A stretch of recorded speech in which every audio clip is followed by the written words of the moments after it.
अस्सलाम वालेकुम प्यारे बच्चों, आप ठीक ठाक हैं ना? हम भी खैरियत से हैं।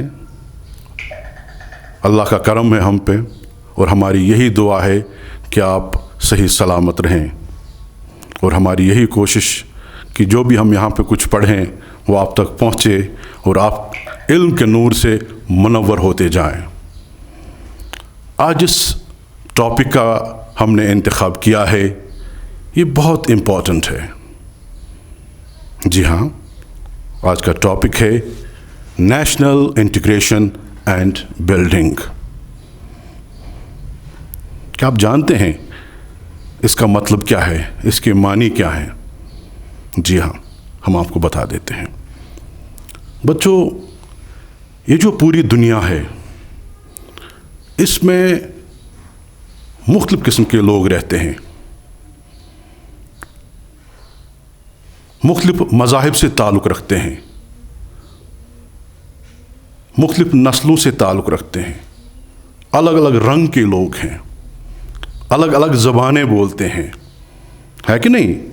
कितनी ज़ुबानें हैं दुनिया में। दुनिया में कुछ गोरे लोग, कुछ सांवले, कुछ काले। तो दुनिया में ऊपर वाले ने अलग अलग किस्म के लोग पैदा किए हैं। लेकिन अब जो इस दुनिया में हम रहते हैं, हम पे फ़र्ज़ क्या है, क्या जिम्मेदारियां हम पे आयद हैं? वो यही है कि हम एक बनकर रहें। ये एक बनकर रहना क्या है? जो इंसानियत का दर्स है वो यही है, हम ज़ात पात, रंगो नस्ल या मज़हब के बुनियाद पर एक दूसरे से ना लड़ें, बल्कि एक दूसरे के साथ साथ रहें।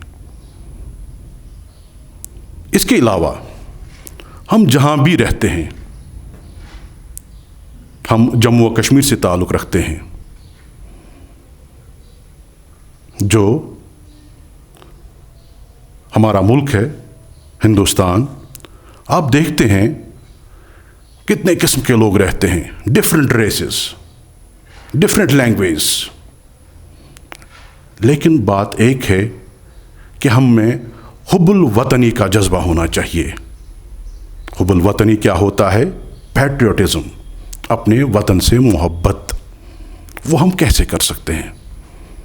वो हम ऐसे कर सकते हैं, हम जम्मू कश्मीर में रहते हैं, यहाँ भी बहुत सारे मज़ाहिब से ताल्लुक़ रखने वाले लोग हैं, अलग अलग ज़ुबानें भी बोलते हैं, मगर हम पे क्या ज़िम्मेदारी है?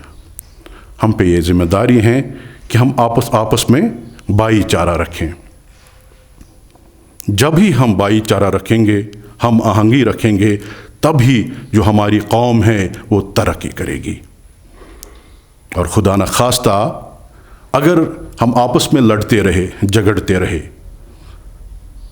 कौम तरक्की नहीं बल्कि बर्बादी की ओर जाएगा। अब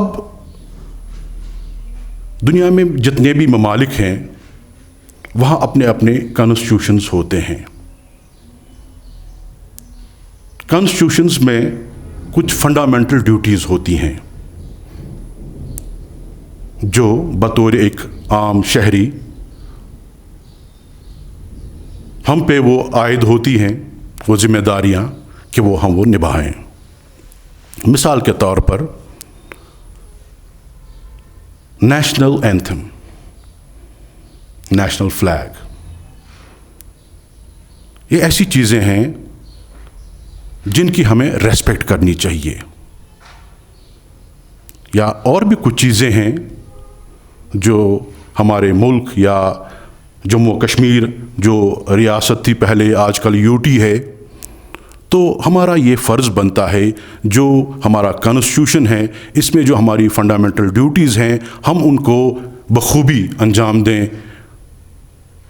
और उसके अलावा वही बात आती है दोबारा से कि हम भाईचारा रखें, इत्तेहाद व इत्तिफाक रखें, एक दूसरे से ना लड़ें बल्कि प्यार बांटें।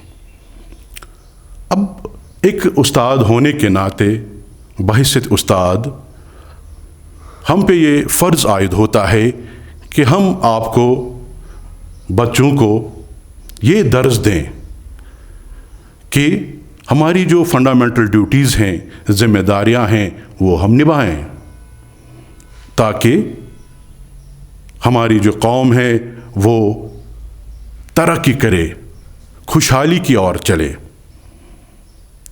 آپ نے سنا ہے نا، یونین از اسٹرینتھ۔ اس کا مطلب کیا ہے؟ اگر ہم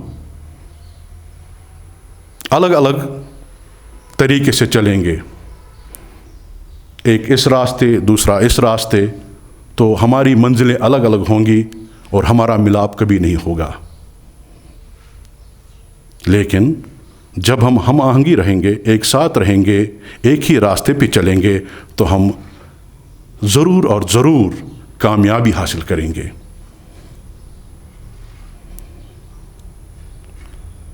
آخر میں ایک شعر مجھے یاد آ رہا ہے علامہ اقبال کا، درد دل کے واسطے پیدا کیا انسان کو، درد دل کے واسطے پیدا کیا انسان کو، ورنہ طاعت کے لیے کچھ کم نہ تھے کروبیاں۔ یعنی اللہ تعالیٰ، ان کے پاس اللہ تعالیٰ نے فرشتے پیدا کیے جو ان کی عبادت کرتے رہتے ہیں، ان کی تعداد کچھ کم نہیں، لیکن اللہ تعالیٰ نے ایک انسان کی تخلیق کی۔ کس لیے؟